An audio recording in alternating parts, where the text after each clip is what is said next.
L'année 1663 marque un tournant important pour la France, mais aussi pour la Nouvelle-France. Le roi Louis XIV, âgé de 25 ans, décide de gouverner personnellement son royaume. « L'État, c'est moi », dit-il. Il entreprend les grands travaux de Versailles, mais n'habitera le château qu'à partir de 1682. Sa cour, composée de nobles, devient de plus en plus nombreuse et elle se fait un devoir d'accompagner le roi dans tous ses déplacements. C'est l'ère des grands projets, aussi bien architecturaux que culturels. La Nouvelle-France n'échappe pas au changement.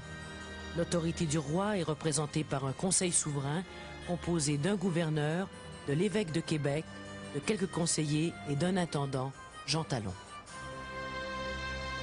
Talon décide de faire d'abord l'inventaire des ressources physiques de la colonie.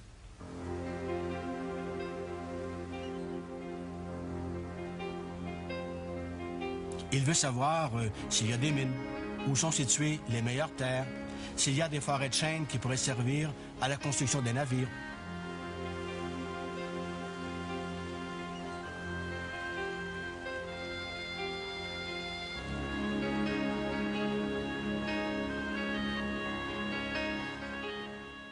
Il décide de faire un recensement officiel de la population de la colonie.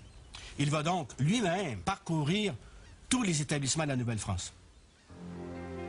Il se rend vite compte que la population est totalement disproportionnée.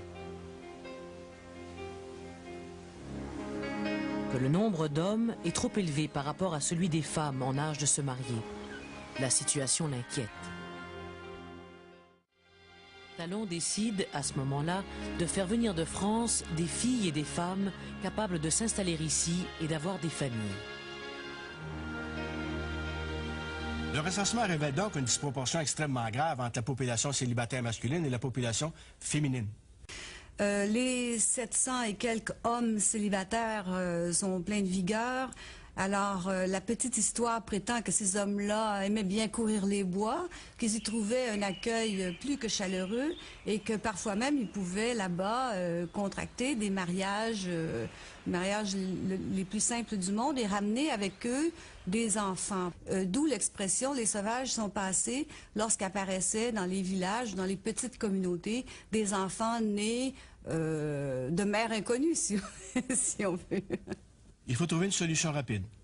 Si en Nouvelle-France, on manque de filles à marier, en France, il y a des filles qui ne peuvent pas se marier parce que leur père ou leur famille n'ont pas les moyens de verser la dot, soit en argent, soit en biens, ce que la fille apporte dans la corbeille de noces à son futur mari.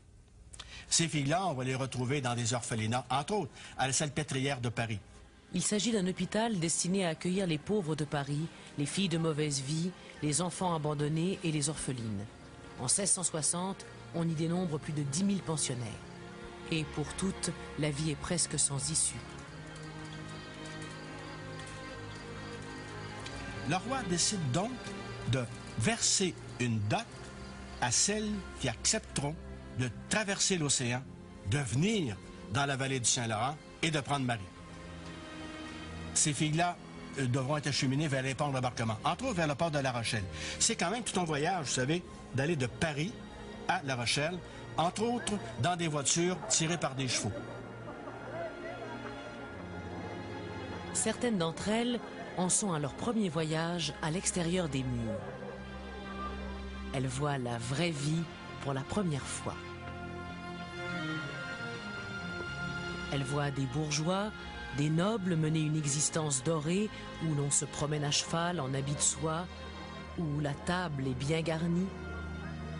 Elles verront aussi quelle différence il y a entre cette vie et celle de la majorité de la population.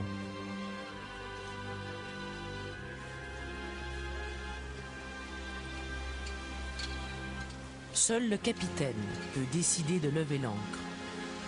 En attendant, elles logeront dans des auberges malfamées.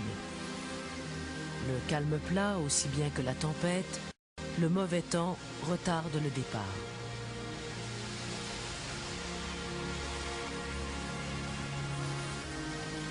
Lorsque celui-ci est ordonné, on implore la protection du ciel en chantant des cantiques. Malgré la crainte des naufrages ou de la rencontre d'un navire ennemi, elles effectuent leur traversée.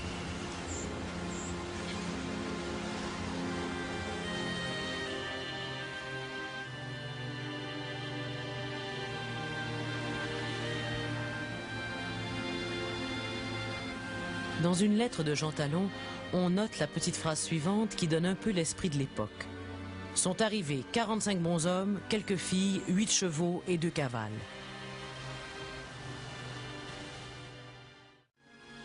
Arrivé ici, il arrivait souvent que les filles, en moins de 15 jours, trouvent un mari parce que les gars célibataires se rendaient soit à Québec où le bateau arrivait, ou, lorsque les filles ne trouvaient pas mari, elles allaient à Trois-Rivières, à Montréal, chez les religieuses, et là, les célibataires se présentaient parce que les célibataires qui ne se mariaient pas risquaient fort, de par une ordonnance de Jean Talon, d'être privés du droit de faire la traite et du droit de chasse.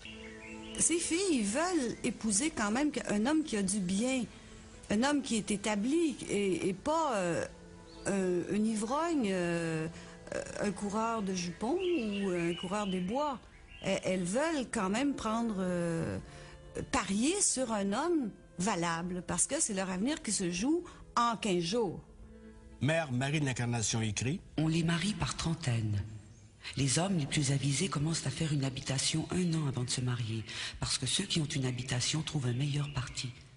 C'est la première chose dont les filles s'informent, et elles font sagement, parce que ceux qui ne sont point établis souffrent beaucoup avant que d'être à leur aise.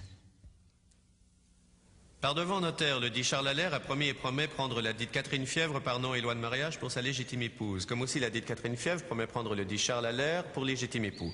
Arrivant mort du dit futur époux avant celle de la dite future épouse avant celle du dit futur époux, les deux futurs conjoints consentent que le survivant des deux prenne leur lit garni, harde, habits et linge servant chacun à leur usage, et le tout franc et quitte de toute dette. Fait passer à Québec en la maison du sieur Bourdon, procureur du roi en l'an 1663, le dernier jour d'octobre avant midi, et on les dit futurs époux déclarés ne savoir écrire ni signer.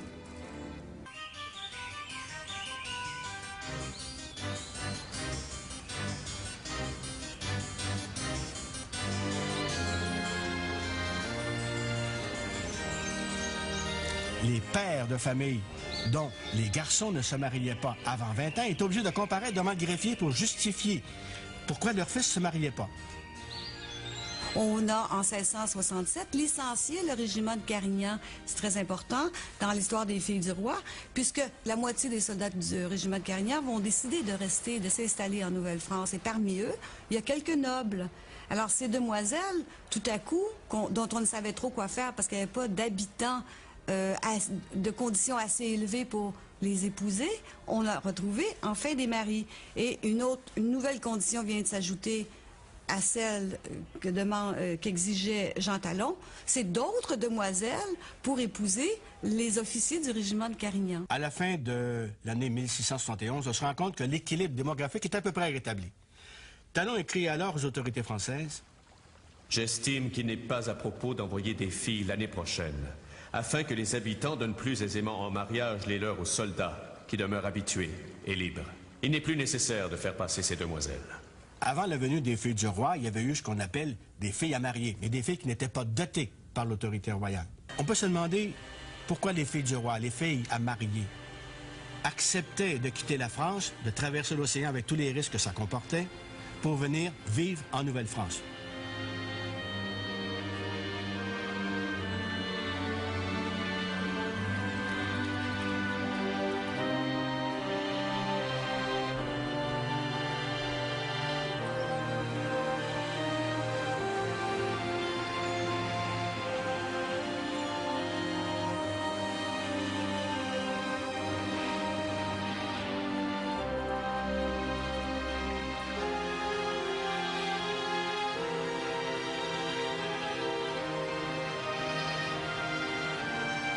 Il y avait certes l'idée d'être capable de se trouver mari, mais il y avait surtout l'idée de trouver une nouvelle vie.